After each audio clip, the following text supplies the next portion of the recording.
Welcome, everyone. Today we're speaking with Jennifer Stanford about site and trial activation. And our next topic is the impact of delayed activation. So, Jen, can you share a little bit what happens downstream when activation slips by, if it's even a few weeks or a few months? What are the repercussions downstream? So it really depends which side you're on in this process. But for the sponsor, they're the ones initiating this project. They really have some tight timelines and things that they have to live up to. So when things don't go the way they map them out, it can really be financially, very difficult for these sponsors. The research process in and of itself is ridiculously expensive.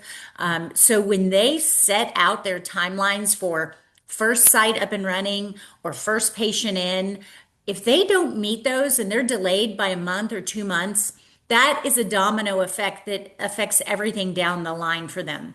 So sponsors really try hard to hit those milestones. They try to set reasonable milestones, but they also need to work hard to meet them. On the site side, if you have delays, it can cut significantly into your time to enroll. And when you spend a lot of time and money getting a study up and running, the last thing you want to do is have 1 or 2 months left to be able to enroll because you're not going to get the bang for your buck and everything you put into it. So, we really say the sooner you can get them up and going, the better you're going to be and the more return on investment you're going to have with those trials.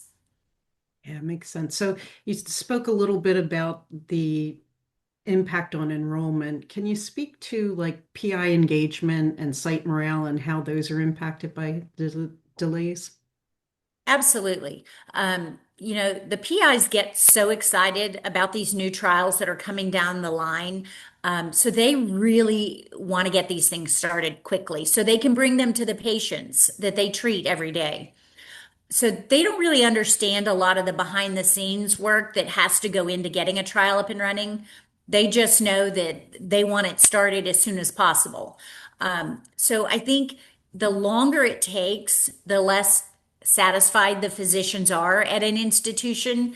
And, they get a little disgruntled that the process is not working for them to be able to do these trials. So I think communication is a big thing with the physicians and the clinical and the regulatory team to keep them in the know as to what's happening with their project and where it is. That's really important because otherwise they can lose interest in it and they'll have other things that come up that they start working on and they kind of, just get disinterested. It's a little bit what we call trial fatigue when you have a study that goes for 5 years or it's just a long, arduous process. You can get fatigued. You can also get that Mm. fatigue with startup, that it's taken 3 months, now 4 months, now 5 months, and you're going back and forth, trying to expedite that is really, it's a win for everyone, both sides. Jen, can you talk to us a little bit about an experience where trial activation went well and sort of how it had a ripple effect to other parts of the organization? Yeah, absolutely. And it's a fairly recent experience actually that we had. We were working with a large academic medical center that was struggling to get their studies up and running in a timely fashion. It was taking 190 to 200 days. And so we were able to come in, help them get that trial up and running in about 90 days, which is pretty much considered the gold standard. 90 days or less is what everyone would shoot for. We were able to get it started, and that allowed that site to be the first site up and running in the US, which is a big win. Also, they were the first patient in with that trial, which is another feather in their cap. And that then led to a press release and a video made bringing accolades to that institution and that physician, which is always welcomed. So I think, the fact that that all was able to happen because we focused on getting that trial up and running as quickly as possible. And then we also saw a little bit of the downstream from that.